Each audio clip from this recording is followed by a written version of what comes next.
While Insta360 has toyed around with various camera formats over the years, their flagship remains the X series, a small, stabilized 360-degree action camera. Now, before you switch off and say, 360-degree VR videos are ridiculous, because I agree, you should know that's absolutely not what the X series is designed to shoot.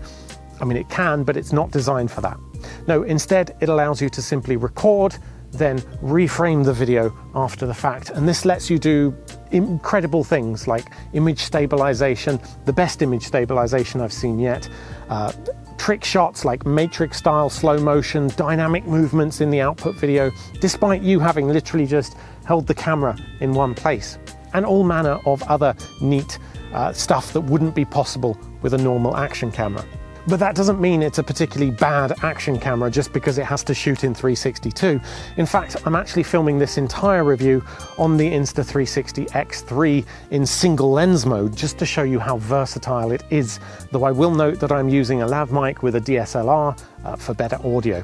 And for reference, this is how the audio sounds like directly from the X3 itself. Now, for its third iteration, Insta360 has dropped the 1 from its name, and it's now just called the Insta360 X3 instead of the One X2 or the One X.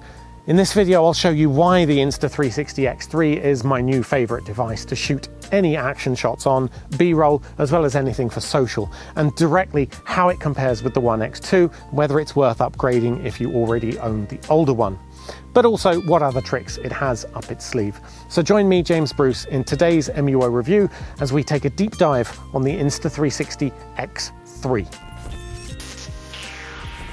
So I'm going to split this review into two main parts. Firstly, we'll be looking at the X3 purely from the perspective of a new user, talking about what sort of cool stuff you can do with it, what features it has, and why it's such a neat little camera.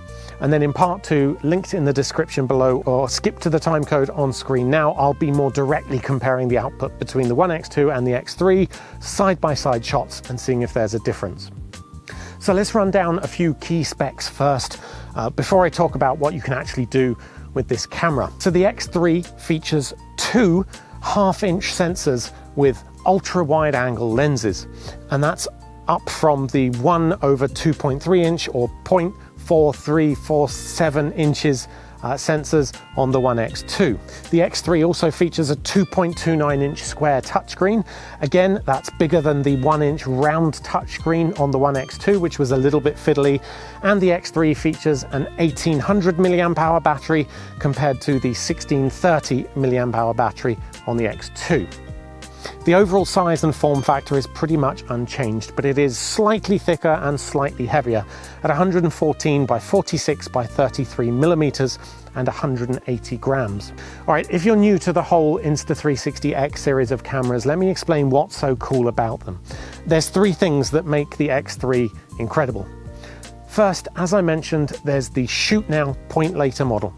So rather than setting up your action camera for the perfect shot, angling it right, and then, well, that's it, that's your shot.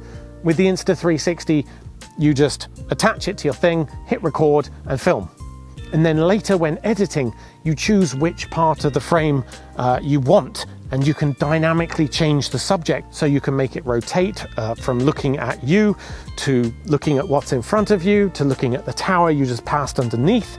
You can even adjust the field of view. You can track a subject. You have full creative control of the shot after filming it, which means you can spend more time in the action itself, not worrying about the angle that you're shooting from. Moreover, you can use the same shot multiple times, each with a different angle, allowing you to explore the creative potential. Perhaps you have one shot where you were walking through a city, so you can have one where it just faces forward, one where it's looking back at you. Then you can have the same shot looking up at a building, and then another shot as you rotate around a building, focusing on that object. And that's the single biggest strength of the X3, of the entire X series of cameras, in fact. And all of that benefits from the incredibly smooth stabilization, which combines on-camera sensors with a huge field of view. So any sort of shake can be easily removed. Second is this invisible selfie stick. So one of the coolest things about the X3 is that when you put it on the end of this selfie stick, because the stick is sort of barely as thick as the camera itself, The two lenses will stitch their video together around the stick, meaning it is effectively invisible. Now, this is a combination of just the physical properties of light and some clever software algorithms, and generally speaking, it works well. For really close-up objects, the stitching can be less than ideal. You might get some stitching errors, but for the most part, with normal subject matter, including the selfie stick itself, that stitching of the two lenses is honestly magical. Thirdly, there's the software. Insta360 offers both a comprehensive desktop editing suite as well as a smartphone app. For the best quality of output, you'll want to use the desktop app. It's a lot more complex, mind, but for quick social media destined shots, you can use the smartphone app. Now, not only does the app offer basic editing, where, as I said, you can track a subject or change the field of view, re-angle it, it also offers a number of fun templates. So you can browse through the library, click on the one that takes your fancy, and then it'll tell you exactly how to achieve that shot.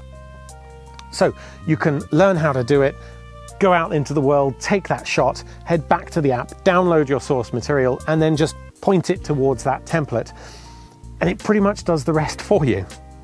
So to give you some examples, this is the freeze throw shot, where it pauses at the top of a throw, it pans the camera around to show your surroundings, and then it drops back down again. And to be clear, all I did to record that was to throw the X3 up into the air.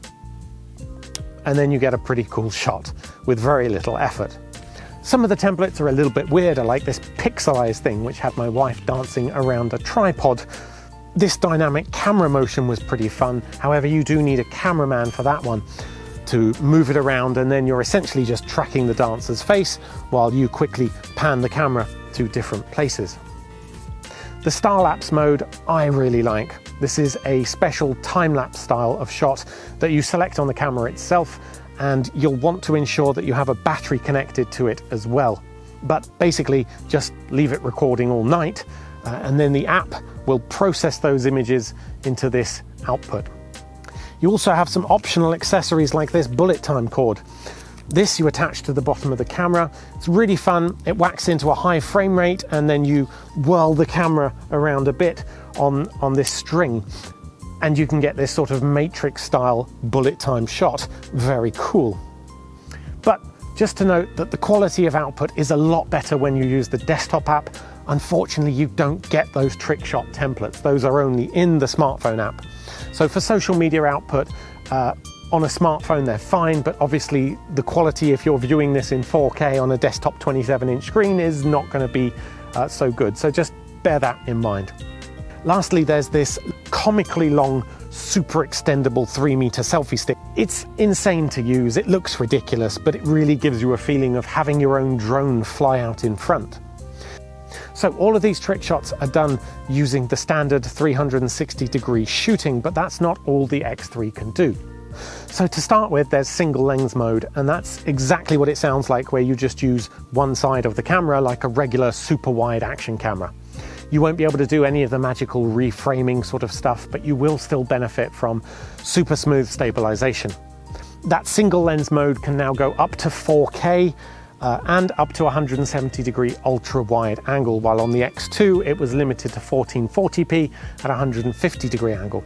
So that's great for first-person shots of what you're doing. For example, you can strap it to your chest and get that sort of classic slice-of-life style shot. You then also have a new simple me mode, which does away with the complication of person tracking. It's designed to be used with the selfie stick, and it assumes that you're holding it. So it doesn't need to track you because it knows you're the one on the end of the stick, and it'll automatically record the highest quality it can of you. For those who regularly vlog and don't want to go through the hassle of using the super simple app, this is a cool addition. The biggest upgrade from the One X2 is for the photographer. While the One X2 was limited to 18 megapixel shots, the X3 goes up to a whopping 72 megapixels.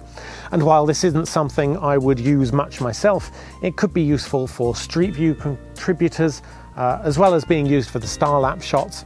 But if you're a fan of 360 photos, this is definitely one to consider.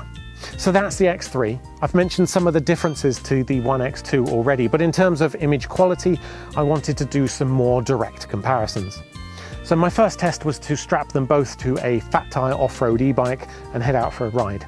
And you should be seeing the results of that now. And just to be clear, the camera and stick that you're seeing in each shot is actually the other camera. The one that's filming the shot is invisible to itself, but obviously when you've got two of them strapped next to each other, each of them is going to see the other ones. But these were in fact filmed at exactly the same time, one strapped to each side of the bike on a standard extendable selfie stick. Now, to be completely honest, I don't think there's a huge amount of difference between the two in good light. Especially in an action scene like this, the technical quality of the video produced is very much similar. It records and outputs in the same resolution, so I wouldn't have expected a huge difference there. This might be anecdotal, but I did think the stitching was a little bit better on the X3. There were less obvious stitching errors. So for instance, if I zoom into the bike logo, that becomes more obvious. But in practice, it's a very minor point. And realistically, if you already have the One X2 and the majority of your usage is 360-degree shooting in good daylight, then you needn't bother upgrading. Now, in theory, because the sensor size on the X3 is larger, it should perform better in low light. So for this, I headed down to my Lego cabin, albeit in daytime. It is very dark in there. I use a lot of artificial lighting, LED strips, and the windows have UV blocks on them. And this I had to record separately because I can't fit them both on the train at the same time, but I did try to match them as best as possible. And I think, again, even in low light, there's very little difference, though the color profile of the X3 by default seems to be more vibrant. And to be clear, there's no post-processing on either of these, no grain removal, although that is an option. It's just the standard stitching method, and both were filmed at 24 frames a second, 5.7K resolution, then edited down to super wide angle front facing. So should you upgrade from the One X2 if you already have it? If you're only recording in full 360 5.7K, don't bother. There's very little difference, if any, between the two, and for that use case, which I would say covers most people, it's probably not worth it. Really, the only reason to upgrade is if you use the other more niche modes. Things like single lens recording at 4K is a huge jump, as is the photography at 72 megapixels. If you use either of those as your primary use case, then definitely it's worth upgrading.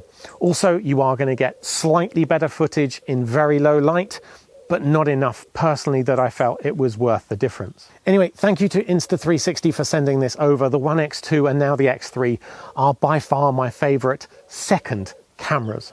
Obviously, I'm not recording everyday reviews on this, but for action shots, for those trick shots, for sticking on Lego trains, they're just such fun cameras, capable of so much with so little effort on your part.